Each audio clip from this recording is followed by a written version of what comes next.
And we have breaking news. A source telling Fox's Jennifer Griffin that the U.S. Embassy in Riyadh, Saudi Arabia, was hit by 2 drones.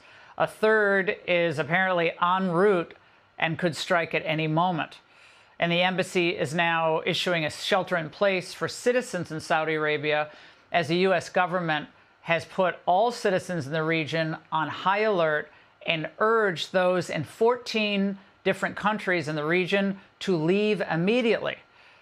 And more than ever, I mean, since really 9/11, the U.S. is on high alert for any attacks here on the homeland. The FBI is investigating that shooting in Texas and Austin for possible terror connections, where the 53-year-old Nigada Giagni was wearing a sweatshirt that said "Property of Allah." That might be a clue, and a T-shirt with the Iranian flag on it. He opened fire outside a bar in Austin this weekend, killing 2 and injuring 14. He's a naturalized citizen from Senegal. He was shot and killed by police, and they're still really trying to secure the motive for this. Meanwhile, there's a growing fear tonight about sleeper cells in the U.S. Of course, we're paying attention to any potentialities there. This is a former regime, that seeks to export that ideology and try to sow terror. We're ready for that. We've seen these types of folks before, and the American people can rest assured that we're vigilant on that. We're going to get to this issue of sleeper cells in the U.S., the threat to the homeland, in 1 second. But we're going to go to Chris Wecker, former FBI Assistant Director. Chris, I want you to chime in on this breaking news that we're getting. The drones that Iran has activated have been, to many, surprisingly lethal. But drone warfare has become really the go-to choice for regimes in the region, obviously in the Ukraine war as well.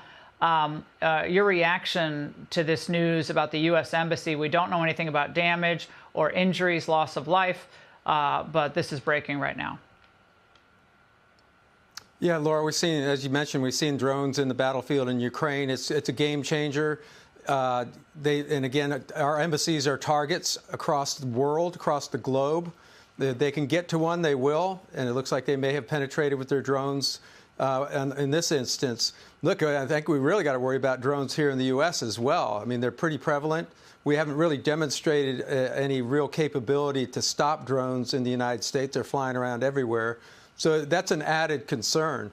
But, you know, drones are really they're a weapon of choice for terrorists. Yeah, we're way behind on drone production. Obviously, most of them built in China, 70–80%. Many also built in Ukraine. But we basically offshored our drone capacity and a lot of the individual component parts as well. So that's what President Trump's trying to ramp up. Chris, some good news. Jennifer Griffin is saying now that the U.S. Embassy in Riyadh was empty at the time these Iranian drones struck.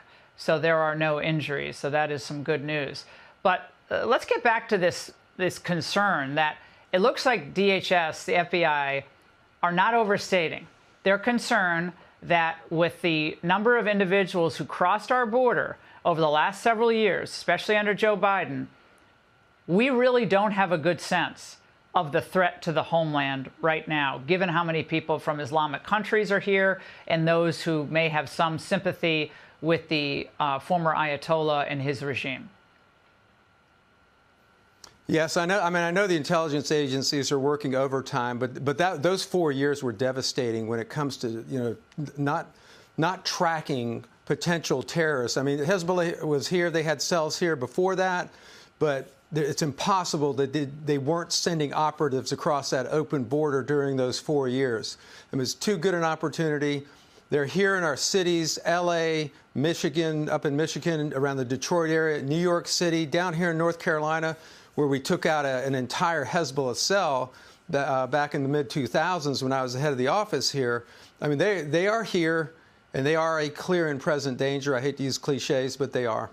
Yeah, and Chris, this is as DHS is not fully funded because of the Democrat block on the funding bill. I mean, so this demonstrates how dangerous that is. Right, and we have the fifth column of sympathizers, not just card-carrying Hezbollah member cells, But all the sympathizers that were outed after October 7th on our college campuses and across the country, so they're out there, and they are literally supporting two terrorist organizations, Hezbollah and Hamas. Unbelievable. Hey, Sean Hannity here. Hey, click here to subscribe to Fox News YouTube page and catch our hottest interviews and most compelling analysis. You will not get it anywhere else.